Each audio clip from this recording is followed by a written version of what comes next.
नमस्कार। मध्य प्रदेश के बुलेटिन में आप सभी का स्वागत है। मैं हूं आपके साथ ऋचा सिंह। बड़ी शुरुआत करेंगे पर उससे पहले एक नजर सुर्खियों पर।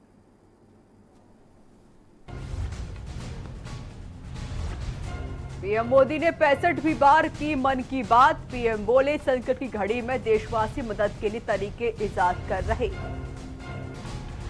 मुख्यमंत्री शिवराज सिंह चौहान ने भी पीएम मोदी को सुना। सीएम बोले, पीएम ने जो कहा उसे अपनाना जरूरी, 2 गज की दूरी बेहद जरूरी। कोरोना पर अब तक की सबसे बड़ी उछाल, पिछले 24 घंटे में 8,380 नए केस मिले। आंकड़ा पहुंचा 1,82,000 के पार। 30 जून तक पड़ा देश भर में लॉकडाउन। कंटेनमेंट जोन के बाहर चरणबद्ध तरीके से मिलेगी छूट। रात 9 बजे से लेकर सुबह 5 बजे तक कर्फ्यू। 8 जून से धार्मिक स्थलों को खोलने की मंजूरी। गृह मंत्रालय ने जारी की गाइडलाइंस। स्कूल, कॉलेज, शैक्षणिक संस्थान बंद रहेंगे। और मध्य प्रदेश में लॉकडाउन 15 जून तक बढ़ा। शिवराज ने कहा, कोरोना से निपटना है, इसलिए अभी सब कुछ नहीं खोल सकते। आप देख रहे हैं के न्यूज, खबरों का सारथी। ब्रिटिश शुरुआत करते हैं। प्रधानमंत्री नरेंद्र मोदी ने मन की बात रेडियो कार्यक्रम के 65वें भाग में एक बार फिर से देशवासियों को संबोधित किया है। उन्होंने संबोधन की शुरुआत करते हुए कहा कि पिछली बार आपसे मन की बात कही थी, तब यात्री ट्रेनें बंद थी, बसें बंद थी, हवाई सेवाएं बंद थी। इस बार बहुत कुछ खुल चुका है। इस दौरान सीएम शिवराज, बीजेपी प्रदेश अध्यक्ष विष्णु दत्त शर्मा ने मन की बात को सुना और क्या कुछ कहा, आइए आपको दिखाते हैं।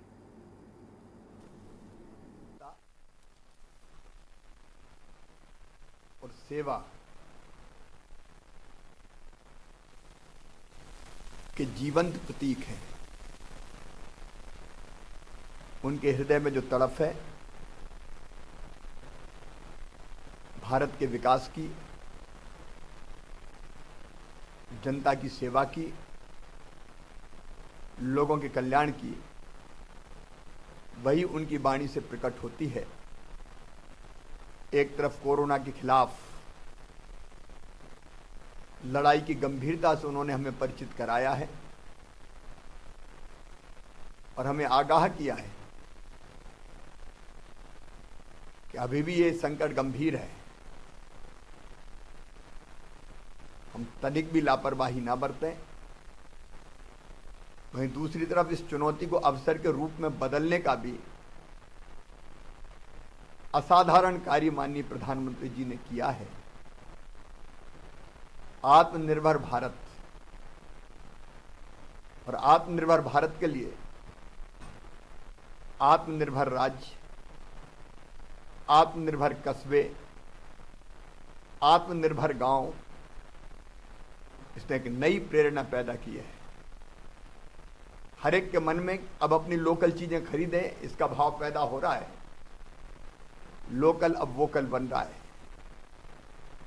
लेकिन इसके साथ वो खतरों को पहले से ही भांपते हैं और इसलिए चाहे वो तूफान हो, साइक्लोन हो, सुपर साइक्लोन हो, और चाहे टिड्डी दल का हमला हो फसलों पर, उसके लिए भी उन्होंने आवश्यक सावधानियां न केवल भारत सरकार ने बरती बल्कि राज्यों को भी आगाह किया। और दूसरी तरफ योग शरीर को निरोग करता है, श्वसन तंत्र को मजबूत करता है। वहीं दूसरी तरफ आयुष्मान भारत जैसी योजना जो गरीबों को बीमारी में असहाय नहीं होने देती। 1 करोड़ लोगों से ज्यादा, 1 करोड़ से ज्यादा गरीबों का इलाज, 14,000 करोड़ रुपए गरीबों के बचे हैं। लेकिन केवल इंसान नहीं, प्रकृति की भी उनको चिंता है। और इसलिए पर्यावरण कैसे स्वच्छ रहे, नदियां स्वच्छ रहे, बारिश का पानी जमीन में जाए, भूजल स्तर बढ़े, एक बूंद व्यर्थ ना जाए, प्रकृति स्वाभाविक रंग में खिले। इसलिए पर्यावरण बचाने के साथ पेड़ जरूर लगाएं। इसकी भी प्रेरणा उन्होंने हमें दी है। इंसान की जिंदगी तो बेहतर बने। माइग्रेंट मजदूर आए हैं, उनके लिए उन्होंने सोचा है, उनकी चिंता की है। कोरोना वॉरियर्स जो लड़ रहे हैं उनका अभिनंदन किया है। लेकिन इसके साथ साथ जीव जंतु, पेड़ पौधे, वो याद दिला गए कि गर्मी बहुत है, पक्षियों को पानी पीने के लिए जरूर रखें। माननीय प्रधानमंत्री जी ने आज अपनी मन की बात के अंदर जिन बातों का विशेष तौर पर उल्लेख किया कि इस महामारी के संकट को भी भारत के नागरिकों ने जिस प्रकार से एक अवसर के तौर पर इसको उन्होंने एक चुनौती को अवसर में जो बदलने का काम किया, कई प्रकार के सेल्फ हेल्प ग्रुप और इन सब लोगों ने मिलकर मास्क बनाने से लेकर के सैनिटाइजर, इन सारी चीज़ों को जनता के लिए जो उपलब्ध कराया। माननीय प्रधानमंत्री जी ने जो योग दिवस के बारे में जो कहा है कि योग दिवस को हम एक अलग प्रकार से इस बार जो मनाने का हम प्रयास करें, और बायोडाइवर्सिटी इसका इस बार का जो थीम होगा, और इसके पर्यावरण दिवस के अवसर पर जिन्होंने कहा, और योग दिवस के बारे में जो उल्लेख किया है कि 3 मिनट का एक वीडियो बना करके सभी लोग अपना अपना योग करके इसको उस वीडियो ऑनलाइन प्रतियोगिता में भाग लें। मैं सभी कार्यकर्ताओं से भी और सभी नागरिकों से अनुरोध करता हूं कि इस दिशा में योग दिवस को एक नए रूप में आज के इस महामारी के संकट में हम एक अलग रूप से मनाने का प्रयास, जो माननीय प्रधानमंत्री का आह्वान आज के मन की बात के अंदर उन्होंने जो किया है, इस दिशा में हम लोग करें। और साथ ही उन्होंने कहा है कि आज ये जो कोरोना का संकट है, ये एक लंबी लड़ाई है। हम सब लोग इसको, पूरी दुनिया के लोगों ने जिसकी सराहना की है कि भारत ने इसकी एक गंभीरता के साथ इस लड़ाई को लड़ा है, माननीय प्रधानमंत्री के नेतृत्व को भी लोगों ने जिस प्रकार से स्वीकारोक्ति दी है, तो हम सब लोग इस लड़ाई को आगामी समय में अपने लिए और अपनों के लिए हम इस दिशा में, चाहे वो 2 गज की दूरी का विषय उन्होंने कहा है या सैनिटाइजर और बाकी सारी चीज़ों की सावधानी रखने की बात माननीय प्रधानमंत्री ने कही है। मैं सभी कार्यकर्ताओं से भी और सभी नागरिकों से अनुरोध करता हूं, माननीय प्रधानमंत्री के मन की बात के अंदर जो आह्वान उन्होंने किया है कि हम सबको इसका ध्यान रख करके आगे बढ़ने की जरूरत है। प्रेमचंद गुड्डू आज कांग्रेस में शामिल हुए हैं। इसी को लेकर पूर्व मंत्री पीसी शर्मा ने क्या कुछ कहा, आइए आपको दिखाते हैं। गुड्डू एक बड़ा नाम है। 98 में जब हम लोग विधायक थे तो वो इंदौर की सावेर सीट से ही विधायक थे। उसके बाद उज्जैन से लोकसभा के वो रहे, सांसद रहे, और युवक कांग्रेस के भी मध्य प्रदेश के अध्यक्ष रहे। एक बड़ा नाम है और एससी वर्ग से आते हैं। मैं समझता हूँ वैसे ही इस समय पूरा मध्य प्रदेश का एससी वर्ग 2 अप्रैल 18 की घटना के बाद कांग्रेस के साथ है। और ये जितने भी चुनाव हो रहे हैं उन सब में 11 सीट ऐसी हैं जो एससी बहुल एरिया है। तो मैं समझता हूँ कि प्रेमचंद गुड्डू जी के आने से एक ताकत कांग्रेस में इन वर्गों के, सभी वर्गों की बढ़ेगी। और कमलनाथ जी ने उनसे 2-3 बार बात की, और वहाँ के जो जैन के और बाकी विधायकों से, एनपी प्रजापति और जीतू पटवारी, सज्जन सिंह वर्मा, इन सब से बात करके सामूहिक निर्णय लिया। तो ये मैं समझता हूँ कि अभी तक लोग कार्यकर्ता जरूर जा रहे थे बीजेपी में, और 22 लोग जो बीजेपी में गए, उसका एक रिएक्शन भारतीय जनता पार्टी में, और वहाँ की प्रणाली से लोग, अप्रिय प्रणाली से लोग सहमत नहीं, इसलिए एक एक करके कांग्रेस में आ रहे। और भी बहुत से इन 22 सीटों से भी लोग कांग्रेस ज्वाइन करेंगे, जो किसी वजह से नाराज होकर कांग्रेस चले गए थे, या जो भारतीय जनता पार्टी के लोग खुश नहीं है जो कुछ भी हुआ उससे, वो सब कांग्रेस ज्वाइन करेंगे। इनका स्वागत। मध्य प्रदेश में बढ़ते तापमान के साथ पानी की समस्या भी बढ़ती जा रही है। कहीं पानी के लिए लोगों को पहाड़ चढ़ना पड़ रहा है। तो वक्त छोटे से ब्रेक का हो चला है। ब्रेक के बाद इसी खबर पर वापस होंगे। आप देख रहे हैं के न्यूज, खबरों का सारथी। जिसने पूरी दुनिया को तड़पाया, उसके पर्दाफाश का हमने बीड़ा उठाया। कोरोना पर चीन का कच्चा चिट्ठा हम खोलेंगे, खुलकर बोलेंगे। जानलेवा वायरस वाला किलर अब बच के जाएगा किधर? कोरोना पर चीन एक्सपोज, TV9 भारतवर्ष पर हर रोज। TV9 भारतवर्ष, अब तो सब देख रहे हैं। आप देख रहे हैं के न्यूज, खबरों का सारथी।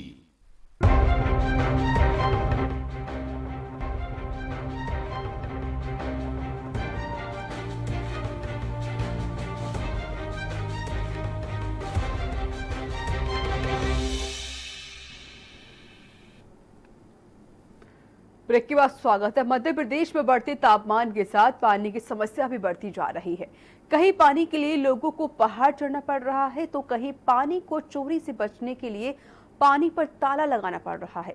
पानी की किल्लत से जूझना सीहोर जिले का पाटनी गांव, जहां लोग गंदा पानी पीने के लिए मजबूर हो रहे हैं। ये रिपोर्ट देखिए। पानी की समस्या से जूझ रहे ग्रामीण, गंदा पानी पीने को मजबूर ग्रामीण, कोसों दूर से पानी लाने को मजबूर ग्रामीण, अधिकारियों की अनदेखी की मिल रही सजा, तपती दोपहरी में दूर से पानी लाते हैं ग्रामीण।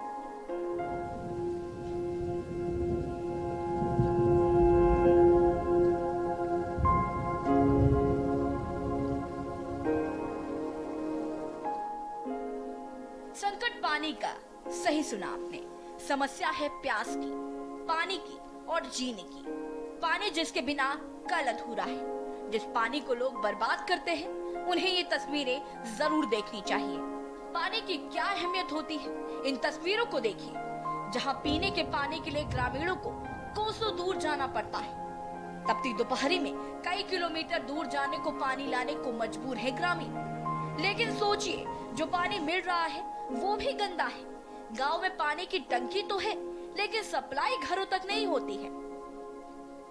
ग्रामीणों की अगर सबसे बड़ी जरूरत है तो वो है पानी, क्योंकि पानी के बिना जिंदगी काटना अधूरा है।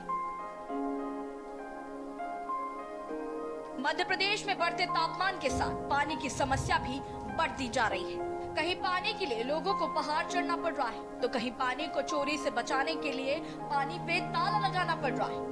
पानी की किल्लत से जूझता सीहोर जिले का पाटनी गांव, जहां लोग गंदा पानी पीने को मजबूर हैं।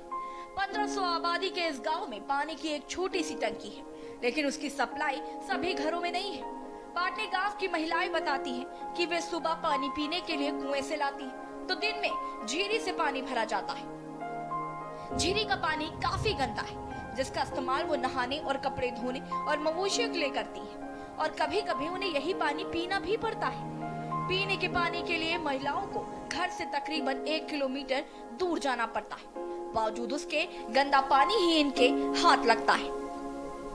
3-4 वक्त ले जाते, मजबूरते ही नहीं पड़ती पानी में। तो पानी का मतलब क्या कहते हैं, नहाते भी मतलब पीने सब करते हैं यार, पानी खर्चा हम सब लेते, पीते भी नहाते भी सभी हम करते हैं। और कोई व्यवस्था और का कुछ भी नहीं है, बस पानी की परेशानी है ज्यादा। और गांव में से आ रहा कोठी से, वो कोठी खड़ी तो है, पीना ला मवेशी को ये गंदा ही पानी पिलाता है, नहाए भी है, कब तक लाए। पाटनी ग्राम के सरपंच इकबाल बताते हैं कि गांव में सबसे बड़ी समस्या पानी की है। हमारे गांव में एक ही टंकी है, एक ही पंप है, उससे पूर्ति हो नहीं पा रही है। 1500 मकानों की आबादी है, हमें सबसे बड़ी जरूरत तो पानी की है। सबसे पहले पानी चाहिए हमको। कभी एक टंकी और एक पंप और हो जाए तो हमारे गांव में पानी की समस्या दूर हो सकती है। पानी की व्यवस्था हो नहीं पा रही। आवेदन जगह जगह दे रखा है। हमारा काम है आवेदन देने का, मांग करने का। देने का काम सरकारों का है। सरपंच इकबाल अधिकारियों की अनदेखी का भी जिक्र कर रहे हैं। अपने ये है पानी की, हमारे गांव में एक टंकी है, एक पंप है, उससे पूर्ति हो नहीं पा रही। 1500 मकानों की आबादी है।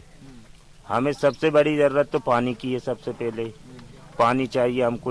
कभी एक टंकी या एक पंप और हो जाए तो हमारे गांव की समस्या दूर हो सकती है। जवाब यही कि होगा। अब वो लोग भी ऊपर से मजबूर है, ऊपर से कोई चीज आती रहेंगी तो वो पंचायत में देंगे। भोपाल जिले से सटा सीहोर जिला राजधानी से महज 28 किलोमीटर दूर है, लेकिन यहाँ न साफ पानी की उपलब्धता है और लोगों का कहना है न ही सरकारी योजनाओं का जो लाभ यहाँ के लोगों को मिलना चाहिए, ये उससे भी महरूम है। डेस्क रिपोर्ट के न्यूज इंडिया।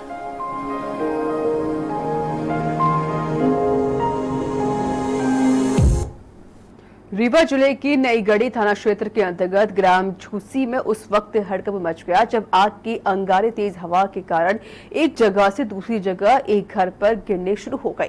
अचानक आई आंधी से खेत में लगी आग ने एक घर को जलाकर खाक कर दिया। देखते ही देखते लाखों का सामान जलकर राख हो गया। लेकिन घटना के 3 दिन बाद जब जाने के बाद भी जिम्मेदार अधिकारी नहीं पहुंचे और पीड़ित परिवार घर जलने से तपती धूप में दिन गुजारने को मजबूर है।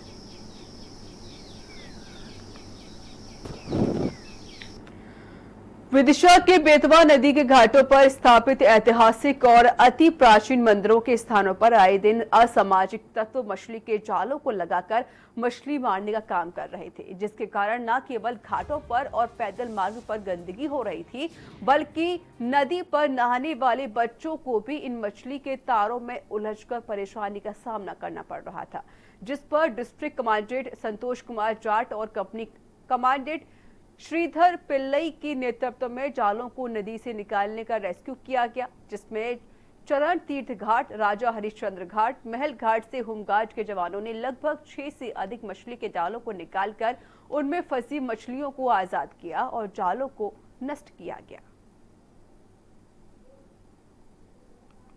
आगामी मानसून आ रहा है और विदिशा जिला भी भारी वर्षा की उसमें आता है। हम चाहते हैं कि विदिशा जिले की जनता जब अत्यधिक बाढ़ और इस प्रकार की आपात परिस्थितियां बने उसमें जनता सुरक्षित रहे, इसके लिए हम अभी से प्रयास कर रहे हैं और हमारा पिछले 6 दिनों से ये अभ्यास चल रहा है।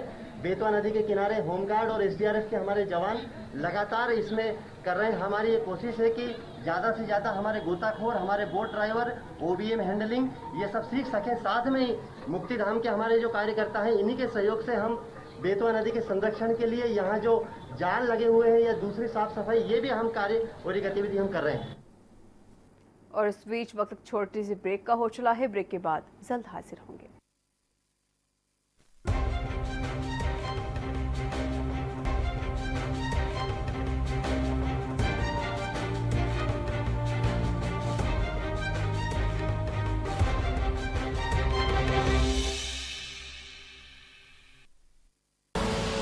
आप देख रहे हैं के न्यूज, खबरों का सारथी। घातक वायरस की सबसे तेज इंटरनेशनल अपडेट्स दिखाते हैं। कोरोना पर सबसे भरोसेमंद, संतुलित और संपूर्ण खबर बताते हैं। सत्य और तथ्य के साथ खबर, प्रयोग की प्रामाणिकता पर मोहर। लॉकडाउन में कोरोना पर नॉन स्टॉप कवरेज जारी है। TV9 भारतवर्ष, अब तो सब देख रहे हैं। IPL पान मसाला, इसमें है सिगमोगा की मशहूर सुपारी, केरल के बागों से इलायची, सोलन के जंगलों से उत्पादित शुद्ध कत्था, असली फूलों की खुशबू और प्योर चंदन के तेल से निर्मित 0% निकोटीन, 0% टोबैको युक्त IPL पान मसाला।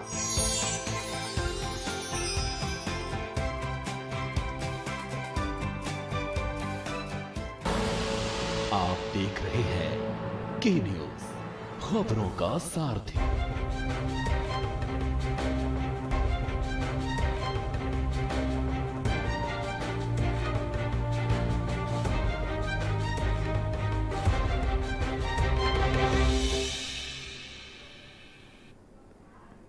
ब्रेक के बाद स्वागत है। खबरों में आगे बढ़ते मंडला जनपद के ग्राम पंचायत पचपर सिंगापुर के ग्राम सिलपुरी के शिकार टोला में विगत 2 वर्ष से ग्रामीणों द्वारा पुलिया निर्माण की मांग की जा रही है, किंतु ग्रामीणों ने बड़ी उम्मीद से विधानसभा चुनाव में डॉक्टर अशोक मस्कोलो को विधायक बनाया, फिर भी जनप्रतिनिधि द्वारा चुनावी वादों का आज तक पूरा नहीं किया गया है। वहीं ग्रामीणों ने बताया कि ग्राम सिलपुरी के शिकारी टोला में कच्ची सड़क है और इस ग्राम में लगभग 60 परिवार रहते हैं, जिन्हें बरसात के समय काफी दिक्कत होती है, क्योंकि पक्की पुलिया और सड़क न होने से लोगों को आने जाने में काफी तकलीफों का सामना करना पड़ता है। इस समस्या को लेकर ग्रामीण जनों ने अनेकों बार ग्राम पंचायत में प्रस्ताव तैयार किया गया और साथ ही विधायक को भी अवगत कराया गया, फिर भी किसी ने कोई ध्यान नहीं दिया, जिसके बाद ग्रामीण खुद ही श्रमदान कर पुलिया का निर्माण करने लग गए।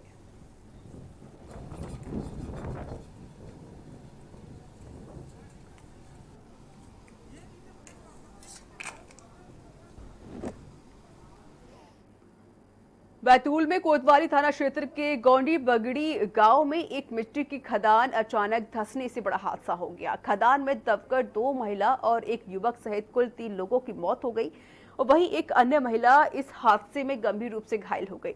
दरअसल हर साल मानसून से पहले कच्चे मकानों की मरम्मत के लिए ग्रामीण छोटी बड़ी खदानों से मिट्टी लेकर आते हैं।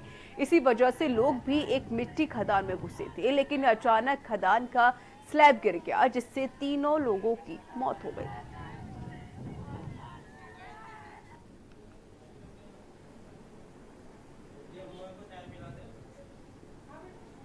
प्राप्त हुई थी जिसमें कि ये बताया था कि जो गोडी बड़गी पाडा क्षेत्र के अंतर्गत आता है, वहाँ पर खदान में कुछ मजदूरों के दबने की सूचना प्राप्त हुई थी। इस पे जैसे ही सूचना प्राप्त हुई वैसे ही तत्काल चौकी प्रभारी और थाना प्रभारी कोतवाली को वहाँ पर भेजा गया और वहाँ पर देखा गया कि कुछ मजदूर उसमें दबे हैं और जेसीपी को तत्काल बुलाया गया और उसके बाद फिर ये रहा कि उसमें 3 महिलाएं निकली और एक पुरुष की डेड बॉडी निकली। महिलाओं में 2 मृत अवस्था में थी और एक जो घायल अवस्था में थी उसे तत्काल जिला अस्पताल बैतूल रेफर किया गया। मध्य प्रदेश के बालाघाट में शुक्रवार को एक दिल दहला देने वाली घटना सामने आई है। तस्वीर नगर में जहां एक पिता ने अपने 8 साल की मासूम बेटे के दोनों हाथ पांव बांधकर गंगा नदी में डुबोकर मार डाला। घटना के बाद हत्यारा पिता पहले अपने घर गया, बेटे को नदी में डुबोकर मारने की बात बताई और फिर खुद कोतवाली पहुंचकर पुलिस को अपने बेटे की हत्या करने की जानकारी दी। बेटे की हत्या करने से पहले उसे बाजार लेकर गया था। आरोपी की बड़ी बेटी का जन्मदिन था। केक लेने के बहाने पिता बेटे को साथ ले गया, नदी में बेटे के दोनों हाथ पैर बांध दिए और उसके बाद उसको पानी में डुबो दिया। कोतवाली टीआई विजय परस्ते ने बताया कि सुनील जायसवाल नाम के एक आदमी ने अपने बेटे प्रतीक की नदी में फेंककर हत्या कर दी है और आरोपी ने बताया कि उसके पास कोई काम नहीं था, इसलिए उसने अपना वंश खत्म कर दिया।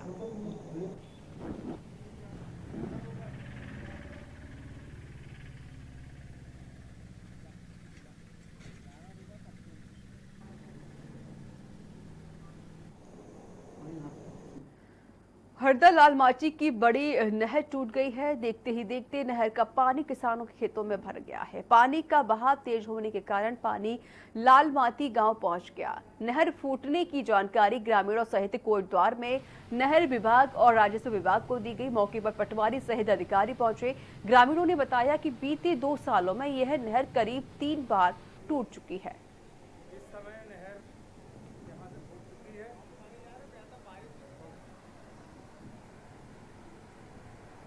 अधिक पानी छूटने से आगे भोग लग गया है।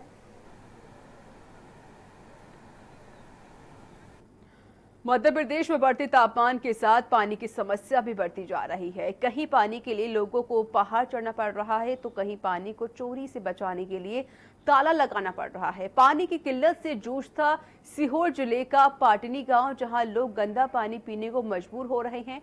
1500 आबादी के इस गांव में पानी की एक छोटी टंकी है, लेकिन उसकी सप्लाई सभी घरों में नहीं है।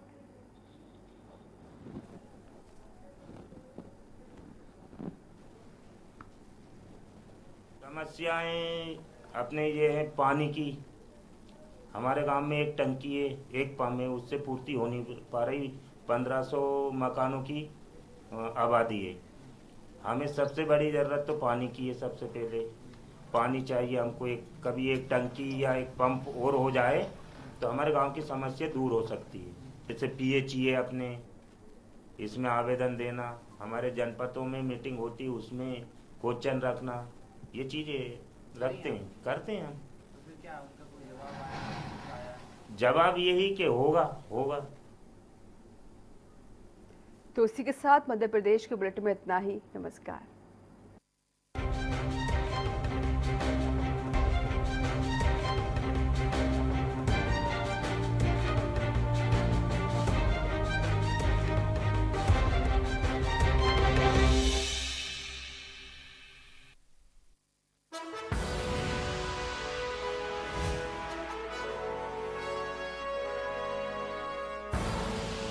आप देख रहे हैं